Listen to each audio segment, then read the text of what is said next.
They come into the world with the odds stacked against them. Crack babies are born addicted to drugs and then often abandoned by their mothers. They will almost certainly have physical or emotional problems if they survive at all. But amid this horrible world, our Gina Silva found one woman trying to give these tiny victims a fighting chance. An innocent baby just a few days old, premature, underweight, and trembling with the shakes of addiction. These are babies brought onto this world by moms like this woman. I was bad, okay? I was bad. Sandra Matthews is a former crack addict from Los Angeles. Her system is now drug-free, but when her two daughters were born, their veins were full of drugs. Now, Sandra, I have to ask you, how could you do this, knowing that you were pregnant? How could you take all these drugs and endanger your child? Well, the drugs had me blind. I was in the darkness, okay?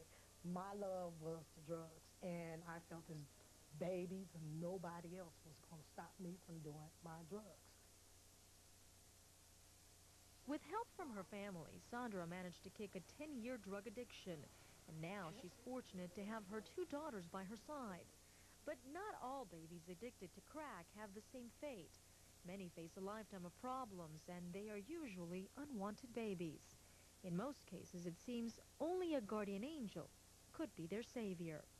I kind of feel like I'm alone. I feel like I'm on a mission and nobody seems to care as much as I do. Oh, you're going too fast, Ben. You're going to get hurt. Get back up. Barbara Harris is that kind of guardian angel, a crusader who has given her home in Orange County, California, to the crack babies no one else wants. I didn't think you could love somebody else's kids like you loved your own. That's what I thought, but the joke's on me because you couldn't tell me I didn't give birth to those children. In 1993, Barbara adopted a baby girl named Destiny from a woman addicted to heroin. In the following years, she adopted 3 more children, all addicted to crack cocaine, and all from the same birth mother. Some of these women have 10, 12, 14 babies, and they're in 14 different homes, and they never know each other, and we just thought that was really sad. I mean, they should grow up together. They deserve to be together. Good girl. To fight against this pattern of abuse, Barbara has started an organization called CRACK, Children Requiring a Caring Community.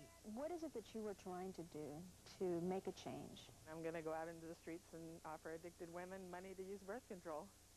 Sounds bizarre, but it's a solution.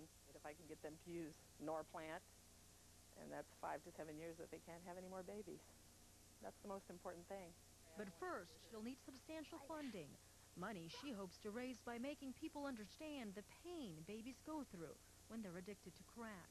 And that's not all. Barbara is also trying to get a bill passed that would make it a crime to give birth to children addicted to drugs. I'm very angry that these women are allowed to continually have babies and there's nothing done to them. They don't even slap them on the hand. Taylor, do you want a drink? Barbara's 4 adopted children, Destiny, Taylor, Isaiah, and Terrell, are now healthy kids. But it took a lot of medical care and love to get them to this point. Barbara only hopes she can be as successful, preventing other babies from suffering like this little one, addicted to drugs. It really is heart-wrenching to see that videotape of those poor children. Right. You would imagine that people would be rushing to help her, but I understand Barbara's running into all sorts of opposition. She is. Well, it's controversial what Barbara's trying to do. She's suggesting that these women go on birth control, these drug-addicted moms. And some people say you just can't force these women to do that. So that's where the controversy is. Those kids are lucky, though, to have somebody fighting for them. Right. Thanks, Gina.